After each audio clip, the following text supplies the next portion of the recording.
As you can see, Wheel Slash is acquired from just buying it at the vendor, so it's not so hard to get, guys. I recommend you try this out. Welcome to a new top 100 build. We're currently on Europe and looking at the Spire rankings. Here's Gary at rank 87, and the special thing about him is he's playing Wheel Slash. So Wheel Slash is a dot-based skill that was added recently to the game. It's basically a big AoE attack that dots the enemy. So yeah, let's look into it. He is using armor penetration, dot, additional physical damage, savagery, and mana storm, and melee damage linked to Wheel Slash here. He's using Seal of Condensed Destruction for the big physical damage boost. There's Shout of Terror in here, Cross Shock, both are linked to persistence. For the movement skills, he's using Leap Attack, combined with Disarm and Roll, and Use Count. For the buffs, he's using Time Acceleration on Siphon Life for Lifesteal, Fighter's Wrath for the attack speed. Both are linked to increased duration. There's Seal of Chaos in here for the defensive option on Chaos Heavy enemies, and Seal of Elemental Resist for fixing like his elemental resist, I assume. This is only needed if you cannot hit 75 all res without it, so Seal of Chaos Resist is probably the one that's running constantly. You can also put Seal of Defense if you're playing armor based. All three defensive seals here are a good option, I think. Shout of Provocation in here, quite strong as well, giving the damage boost, the armor amplification, so don't neglect that. Okay, let's look into the gear. He is using a two-handed sword with a big chunk of damage on it, and a lot of weapon range for the AoE, dot amplification since the skill is dot based, some cold damage here, but attack damage, not so sure how much the cold damage does for the build, but that is probably mostly used for Frost Shock. Other than that, on the helmet here, armor penetration, health, lots of resist, so that's quite good. For the Spalders, he is using regeneration Spalders, which give a big chunk of health regeneration and a lot of armor. So these are quite strong. It's so hard to get these. They're level 29 base, so that's gonna be very hard to find these. Attack damage skill rune level, of course, on the body armor, with lots of armor on it, big chunk of health, double resist, quite good, quite good. Armor penetration gloves with tier 10 fist damage, some hit rating, health, lightning resist, some crit damage. Tier 10 movement speed on the boots, some health, some damage, 2 resist, some hit rating. Very powerful boots, that is 6 good stats here. I'm jealous, I'm actually jealous. Physical damage on the necklace, double, triple fist damage. That is insane. Sadly, the roll is not so high on this one, but very good. With a bunch of hit rating, some lightning resist, some cooldown recovery speed, which doesn't matter too much. So it has 4 good stats, but triple fist, that's really strong. Triple health on the belt here, cold resist, poison resist, dot duration, hit rate, so another 6 good stats. Attack speed, fist damage, 2 resist, some health, very nice ring. Again, attack speed, melee, fist, health, resist, some crit, so very good, very good. And he actually has a lot of the blessings going on here. With Boreal's Blessing for the armor, Castor's Blessing for all res, Cubits for lightning, Capri for fire, and Miraceti for cold resist. So he's getting a big chunk of resist on these. Lots of health here, lots of fist damage, lots of health again, damage. This is insane. Lot of dot here, some crit. Again, big chunk of damage. These charms are so powerful.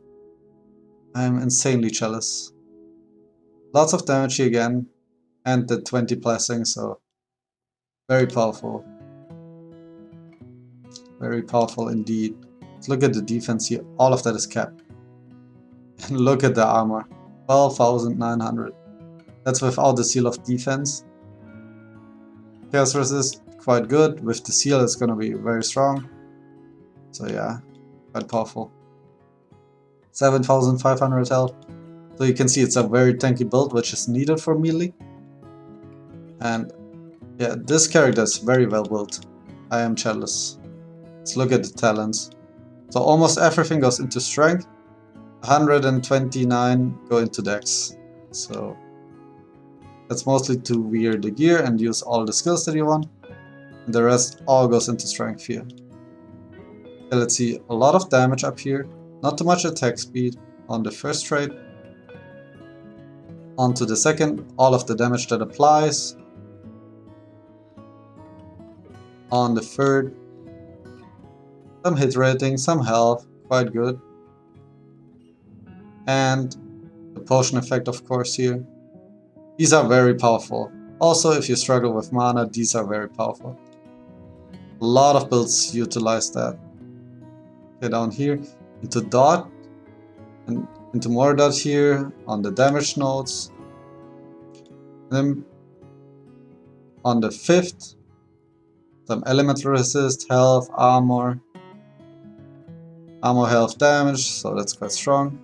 I think before you go into here, you have to go into here, guys. I'm gonna show that later though. On the 6th, there's gonna be even more fist damage, some armor pen, attack speed, lots of it. And also some health and fist damage, taken dampening. I often pick that too if I have the free points. Don't need them for anything else, that's quite powerful defensive points there. On the 7th here, some damage and attack speed. Oh, chaos resist and chaos damage dampening, okay, that's quite interesting. Lots of armor here, so very powerful defensive stats that he's choosing to play there. And the potion effect, again, very powerful. But he doesn't seem to have too many mana issues, despite running mana.